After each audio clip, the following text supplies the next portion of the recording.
Welcome to Red Door AI, your gateway to a world where storytelling meets cutting-edge technology. Ever wondered what happens when you put ChatGPT 4 and OpenAI's latest preview model head-to-head? We're here to find out. Join us as we craft short, captivating stories using these incredible tools, pushing the boundaries of imagination and innovation. But we can't do it alone. We need you.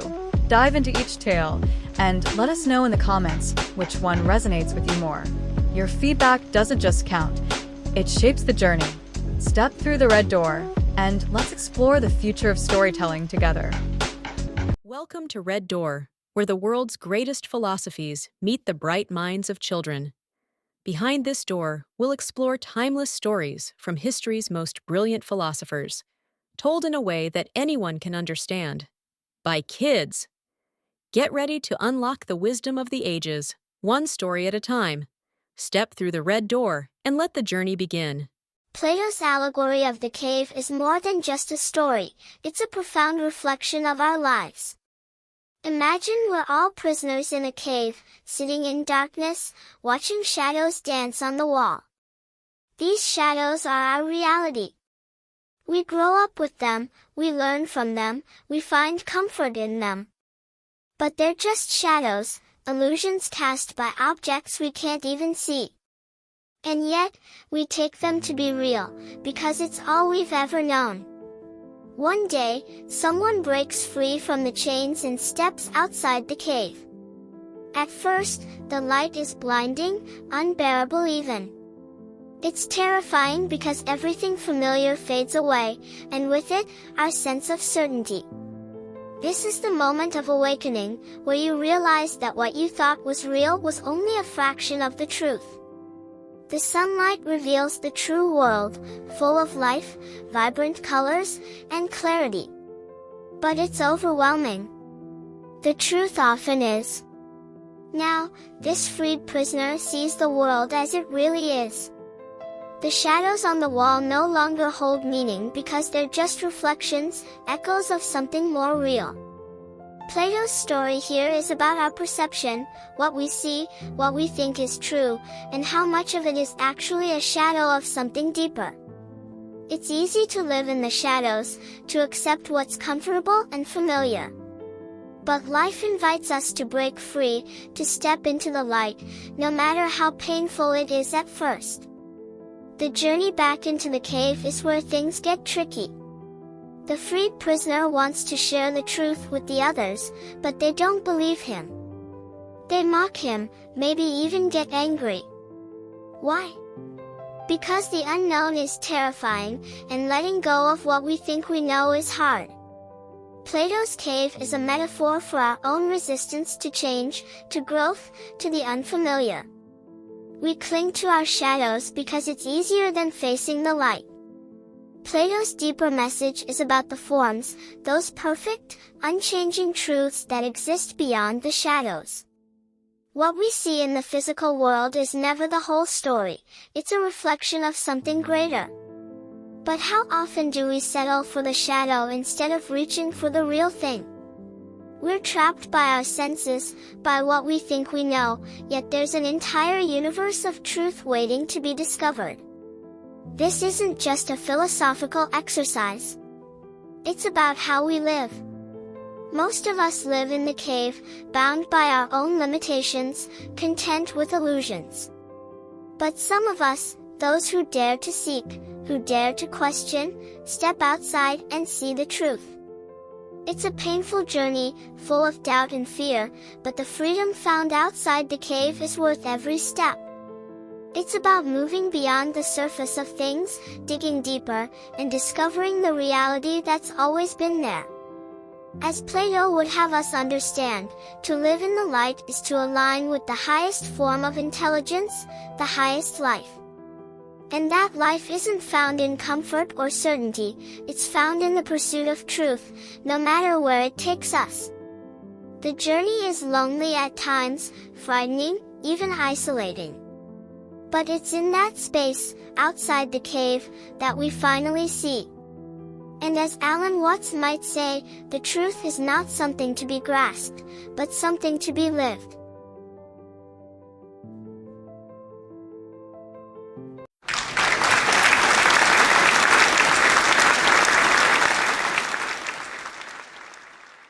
Existence is a mystery we often overlook. From the moment we're born, we're pulled into the flow of life, caught up in the daily routine without stopping to ask why. We rarely question why we're here, what it all means, or what lies beyond our immediate experience. Life rushes past, and we get lost in the current. Life doesn't come with easy answers. There's no clear explanation for why we feel joy, pain, love, or loss. Existence isn't something we can figure out with logic alone, it's something we must feel and live through. The more we try to understand it, the more we realize its depth is beyond our grasp. We often think life is a simple, straight line, from birth to growth, achievement, and finally, death. But life is far more than that. It's in the small, fleeting moments, the pauses, the unexpected turns, and the challenges we face.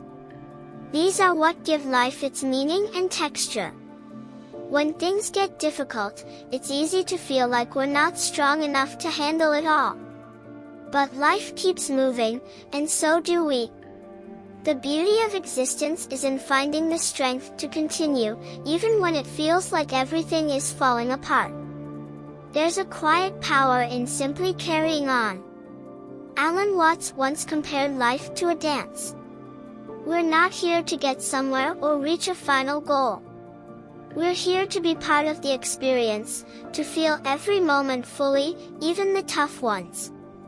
Existence is about the dance itself, the way we move through joy, fear, love, and loss.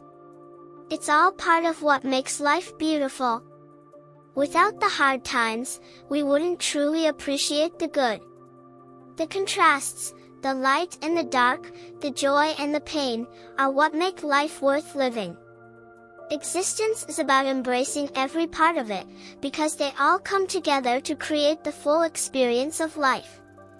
In the end, life isn't about having all the answers or controlling everything. It's about letting go, trusting the process, and being present.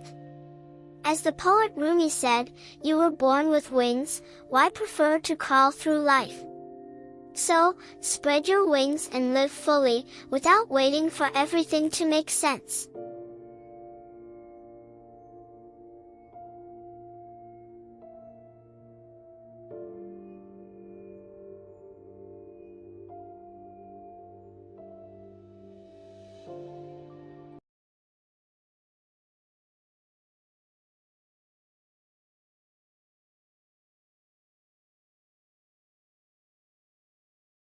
Once, there was a person who lived their life trying to be as good as possible. They worked hard, loved their family, and did everything they could to be kind and generous. On the surface, they seemed happy, but deep down, something wasn't quite right. They often felt frustrated, sad, or angry for reasons they couldn't explain.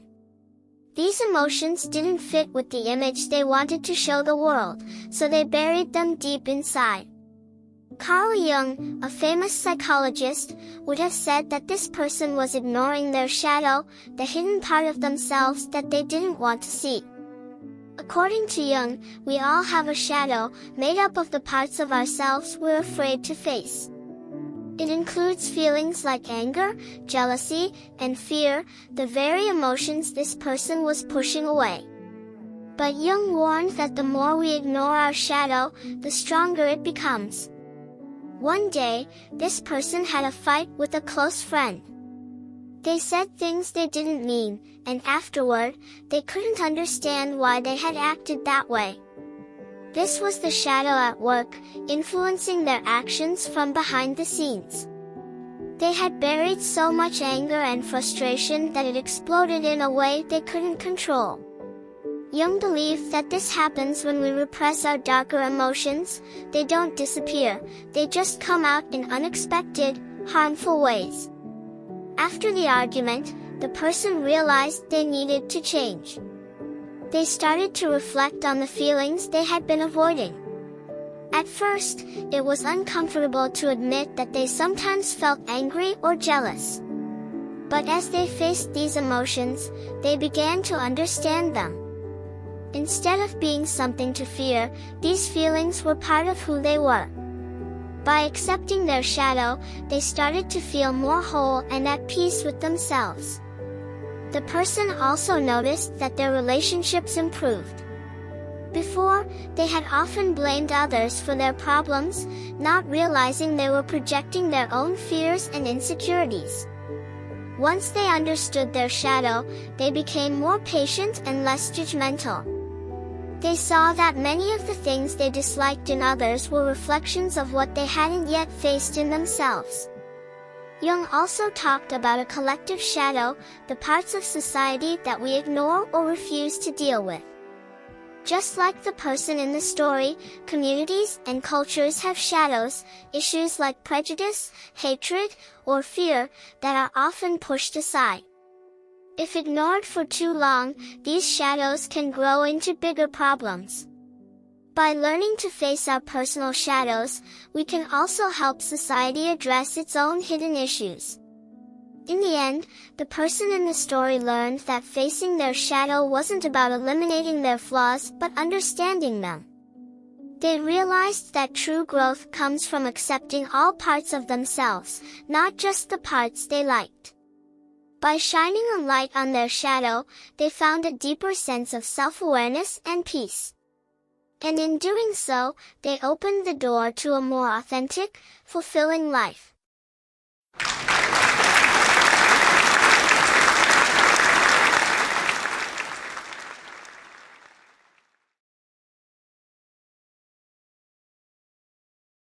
Thank you for stepping through the red door, AI with us.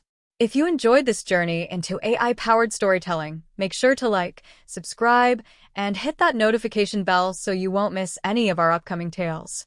But the adventure doesn't end here. We want to hear from you.